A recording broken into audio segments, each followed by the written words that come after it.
Welcome back to Make Me a Fan. I'm the Jag. I'm Pete. And if you notice, right behind me is one of the most prolific and gifted, talented wrestlers in the world today. I'm not talking about just anybody. I'm talking about a person who's so freaking iconic, he only goes by one freaking name. He only needs one name. Only needs one name.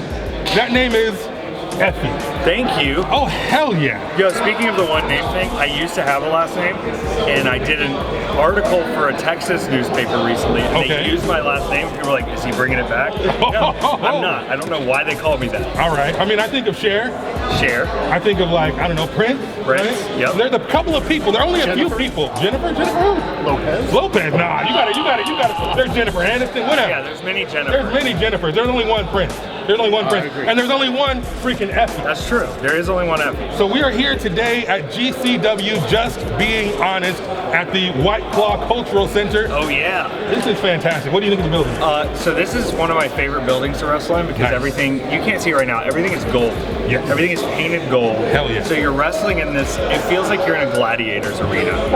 And you come out and it just looks beautiful.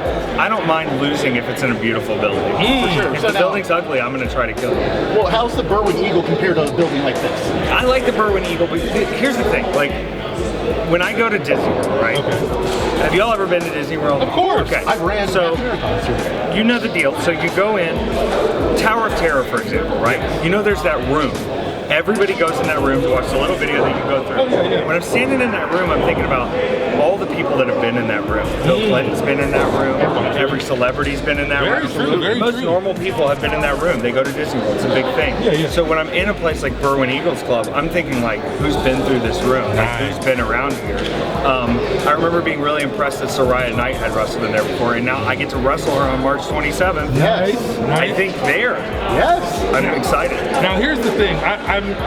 We were talking about your shirt before this interview started. Right. And there's one thing that I think you are definitely known for, and it's a sense of style, okay? But I think you're wrong. Really? I think I have a sense of style for about one total hour a night when I'm in full gear and I'm dressed up. Well, let me tell you what I see. I see the cover or the overalls, right? Right. The patented Effy overalls. If you don't know what I'm talking about, I'll put it on the screen. They're cute. I made them myself. They are damn cute, okay? Then I'll cook the jacket. The jacket, of course. Tell me about the jacket. Where did the jacket come from? So, I started out with a different jacket. Okay, right? yeah. It was still pretty fancy. But in my opinion, like, you come out to the ring, this is gonna sound so fucking petty. Pardon my French. No, go for it, dude. You come out to the ring, like obviously people put on a show, they put on a jacket. Yes. This jacket I come out, it's sparkly, it's pink, it's leather, it's spikes, it's dangerous, and that kind of fits the Effy character. But it also sets a precedent because if you come out with that jacket, I paid enough for the jacket, it's gonna be over. And it should be over. It should. But I have to take the jacket off immediately. So now I've got to make sure that my performance measures up to how cool that jacket was. I'm putting the pressure on myself. I'm going to jump in right here because if you haven't seen it, I'm going to link to this where I don't remember exactly what match it was. I was watching a lot of Effy matches before this interview to prepare. I saw you, Izzy. I saw that match. That's one of my favorite matches. It was a great match. I saw you versus Joey Ryan. That was fantastic. Fun match. That was at Fest. Right? That was at Fest down in Florida. But there was another match I watched. I can't remember what it was, but you were in the ring and you were ready for your jacket to be taken off. Now, if you guys don't know what I'm talking about, when Effy comes into the ring, he has a certain pose that he hits, and he needs his jacket to be removed like James Brown would get the cape. He has to get the jacket peeled off of him so he's prepared to do what the heck Effy does, right?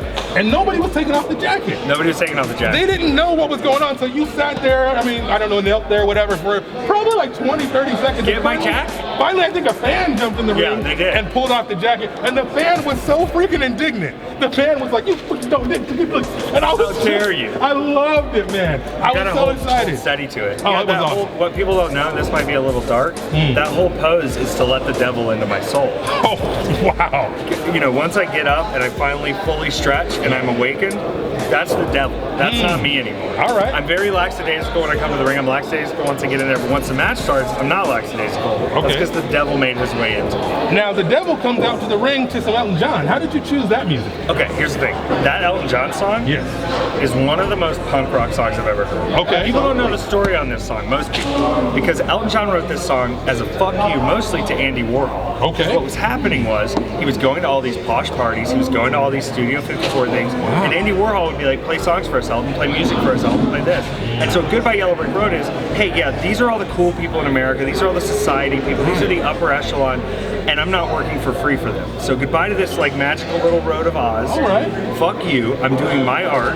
You have no control over my art. I'd rather go back to my plow. I'd rather go back to my plow. The big city's cool, but I've got my own farm. So how do you personally identify with that song?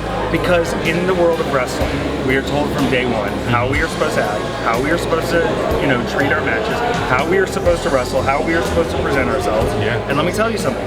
Whenever I've listened to people, it doesn't work.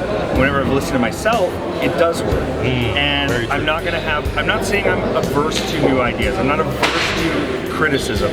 But if you're coming to me and telling me how it's gonna be done without giving me the input or letting me explain myself, we're fucking done. All right. And I need that to be the stamp on the show to say, if you think this is the one that you can talk into doing some dumb shit because you're some important person, I'm not the one. Effy ain't the one. Now, speaking of doing your own thing, you have a show coming up. How did that happen? Who came to you and said you have to have the big gay brunch? So I joked about it originally, and I said I'm going to do a big gay brunch. We're gonna sell a gay show. Really, it came from Brett with GCW had said to me. He said, Effy, he said you have so many gay fans. I said, no, Brett. I said I have so many fans that want to be a part of the gay culture. Oh, okay. Gay culture is exciting. A lot of what we've dealt with now in wrestling has been this very respectful version of gay culture, which is we finally have a chance. We're finally booking these LGBTQ people.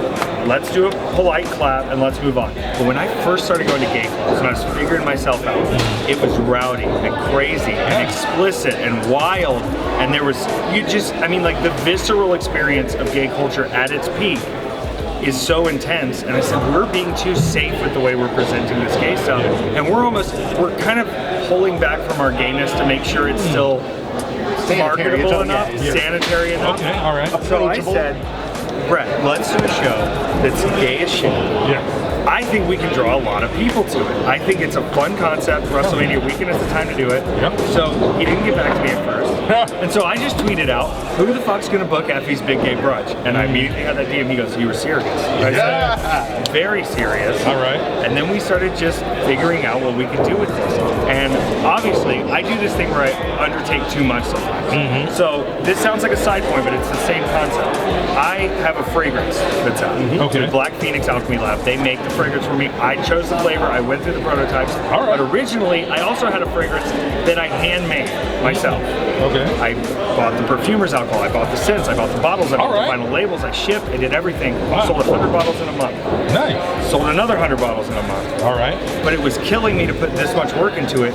But I'm not the person who's going to let myself down. So the moment I said I'm going to have my own perfume, I had my own perfume. Yeah. Now the moment I said I'm going to have a giant wrestling show with drag queens and brunch and intense gay matches, I've committed to this. So not only am I worried about booking the talent, I'm worried about booking the brunch to make sure that people aren't going to get there and be like, this fucking sucks.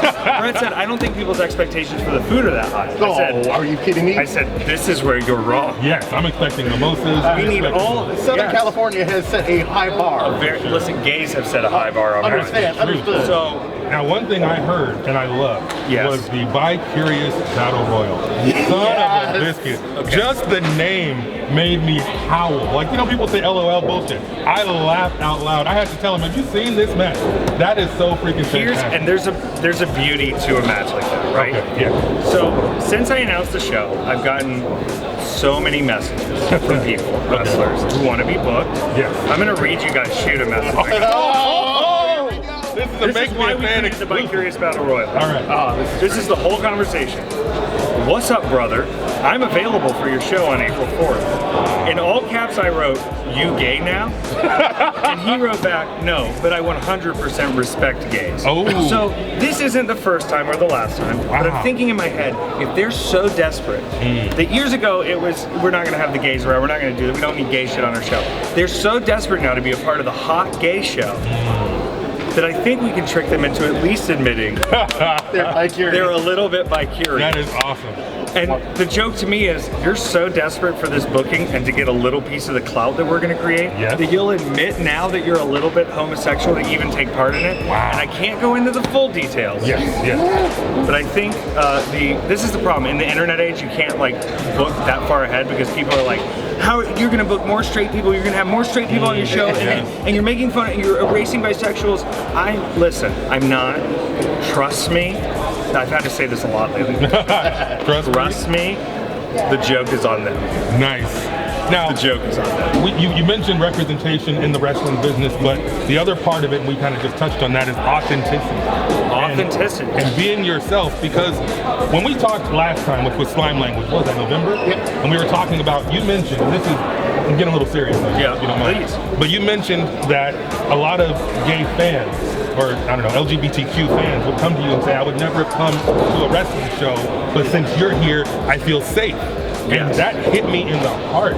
Like Right. I'm pausing all the jag, all the make me a fan stuff. That hit me as a person because I know that in certain places, because of how I look or my lifestyle or whatever, I don't always feel welcome.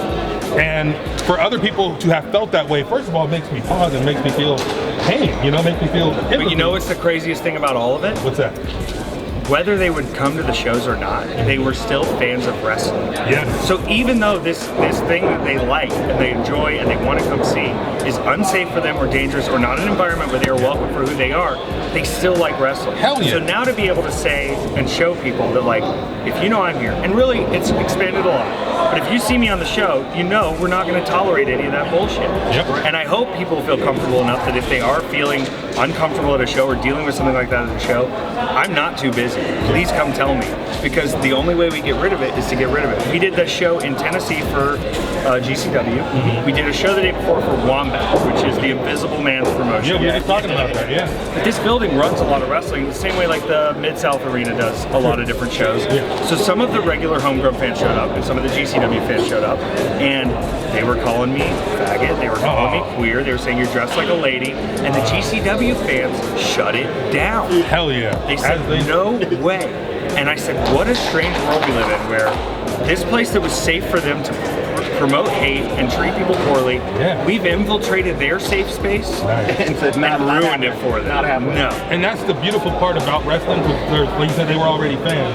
Wrestling has something for everybody, and I love that the culture at large has become allies. Or has become, GCW's at the forefront of that. I mean, you have for the culture show, you've got Big Gay Brunch. I mean, And I see it more adapted, and this is a bigger concept that I want to get into, but people say racist wrestling, misogynistic wrestling, homophobic wrestling. This was the mainstay in 70s, 80s, even before that. oh, for sure, yeah. But I think about it and I go, wrestlers are carnies, right? The ultimate goal is to get as many people packed into this building to watch the matches as we can. Yes. And during those times, it's okay to be misogynistic, it's okay to be homophobic, it's okay to be racist. It's the 70s, 80s, 90s, the culture was different. But now the culture has shifted. Yep. People are more progressive, people are not willing to tolerate that bullshit. People stand up for people that are not their own minority or whatever type they are. We've found a way to make progressiveness, which would have been a killer of the business years ago, more financially, fiscally possible. Oh yeah. And it's the fact that the promotions that have made those changes, like Fest in Florida, no homophobia, no racism, no misogyny. They say it at the beginning of the show, you will not be tolerated, you will be out. And that's happening everywhere. Kansas City, that's Journey Pro. There's so many promotions doing this, and they're the ones that are bringing people in and drawing and bringing new fans who haven't been before. And the people who are mad about it, we didn't need them there anyway. Yep, absolutely. We don't. See, that's awesome. And I mean, we can talk all freaking day, but I know you got a match to get ready for. Encyclopedia, do you have any more questions? I don't. I was saying, I'm super excited that you have a show coming up. I'm so excited. I'm very pumped. We'll be watching from California. And I did the thing where I overcommitted myself. So I think it's my official heel turn. I'm working 13 shows WrestleMania weekend. Wow. Which, like, on top of also my own show, I've been looking to Joey Janela for guidance, but there's not. He's just like, you just have to do it. Just shut up and do it. Just drink a bunch of White Claws. Yeah, right. I don't drink. I know. But that's how Joey does it. Just drink through it. Can I make a request before we sign off? There's a rumor that WrestleMania next year is going to be right here in Southern California. Is that true? That's the rumor, yes. That's I the hard cannot rumor. confirm, but that is a very hard rumor, firm rumor. A hard gay rumor. Hard gay rumor, it went there. But with the new Ram Stadium and blah, blah, blah, big opportunity. So if you have a very, if you have the energy after WrestleMania week in Tampa, the stamina, if you will, if you can keep going, and next year's WrestleMania week, I would love to attend Big Gay Brunch #2. Well, here's the fun fact. I'm already planning Big Gay Brunch. Yes, This you is heard it something- here first. this is something where, like, as we've looked at it, as we figured out that there is a fan base for this, as we figured out that people are actually pumped on this, Yeah, for sure. I think we can do it in more cities, and I don't think it has to be restricted to WrestleMania. Okay, I like the sound of that. GCW likes going places. GCW likes running shows. Big Gay Brunch People coming like coming to them. Yeah. Big Gay Brunch could be coming your way. Oh man, I will have a mimosa and whatever. Now, I don't think I couldn't pull off the Effy fishnets or the Effy jacket, but I would definitely come and I would be excited. You never know, we might do an Effy makeover. Oh yeah. Oh my goodness. That would get some freaking views, I promise you there. And you know, I'm just real nervous now because I got to fight Rickey Shane Page tonight. that is gonna be a hell of a match. He's a dick. That's one thing I talked about with Effy before this interview. Rickey Shane Page is a big mofo. He is. Now, I'm a big mofo. I talk about this a lot on the show, how a lot of wrestlers are smaller than me. But you are actually, if you guys take a look, this man is I'm a big tall, man. I'm a grown big, man. strong man. Yeah, we're here. No, we're here. We're the new heel stable. And I actually, that would be amazing. I could be the enforcer. I could do that. I love that. That would be great. But Rickey Shane Page is a big mofo as well. So you have a tall order. But Rickey Shane Page looks a lot bigger when he's standing next to his boys. All his boys are like 5'7" and they stand next to him and he looks like a giant. Yeah. When I walked up on him and his boys, that look changed a little bit. Uh-oh. Effy ain't a baby. Oh, damn. I think we saw fear in Rickey Shane Page's eyes. Hopefully. All right, so it's going down tonight, right here in Ukrainian Culture Center, aka the White Claw Culture Center in Los Angeles. I am the Encyclopedia wait, I'm not the Encyclopedia. I'm the God. You're the Encyclopedia. I am Jefferson Alonzo Greene, aka the Jag. I'm Pete, the Encyclopedia. And this is the I'm one and Effy. only Effy. Thank you, sir. Thank you. Bless you guys. Yep.